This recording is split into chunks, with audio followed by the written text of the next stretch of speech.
आम्ही एक महत्वाच्या मुद्द्यावर प्रकाश टाकलाय की उद्योगावर दहशत राज सुरू झालेला आहे. अनेक ठिकाणी युनियन्स आहेत आणि त्या युनियन्स मार्फत उद्योजकांना खंडणीसाठी संख्या दिला जात आहे, प्रसंगी त्यांचं अपहरण केलं जाते वगैरे सगळ्या मुद्दे आहेत. तरी अशा परिस्थितीमध्ये संभाजीनगर असेल किंवा अन्य ठिकाणी राज्याच्या वेगळ्या ठिकाणी स्थलांतर करण्याच्या तयारीत आहे उद्योजक आणि स्थानिक उद्योजकांना भीती वाटते.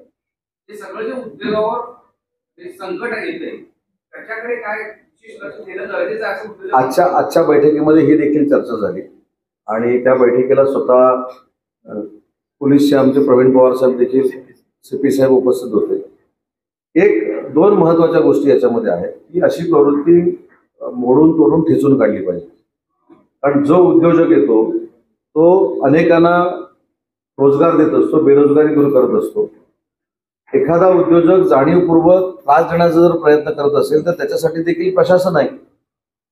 परंतु जाणीवपूर्वक खंडणी मागण्याचा जर प्रयत्न कोण करत असेल तर त्या उद्योजकांना पुढे यावं, त्याला पूर्ण संरक्षण दिलं जाईल आणि जी प्रवृत्ती त्यांच्या विरोधात खंडणी मागण्याचा प्रयत्न करते त्यांना जेलचीच हवा भोगावी लागेल. आणि ही प्रवृत्ती पूर्ण महाराष्ट्रातून उकरून टाकण्यासाठी सरकार या उद्योजकांसोबत आहे. युनियनमध्ये सांगतो, युनियनमध्ये दोन प्रकार आहेत. आता आपण माथाडी कामगारांचं युनियन म्हणतो. माथाडी कामगारांचा जो कायदा आहे तो अतिशय चांगला कायदा आहे. माथाडी कुटुंबाला ताकद देणारा तो कायदा आहे. पण त्यांच्या नावावर देखील काही माथाडी संघटना तयार होऊन काही खंडणीचे प्रकार करतात आणि याच्यावर माननीय मुख्यमंत्री मोदयांचं धोरण देखील स्पष्ट आहे.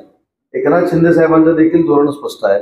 अजितदादांचं देखील धोरण स्पष्ट आहे आणि आमच्या मंत्रिमंडळाचं देखील धोरण स्पष्ट आहे की दादागिरी करून उद्योजकांना त्रास देण्याचा प्रयत्न जर कोण करत असेल तर उद्योजकांनी पुढे यावं.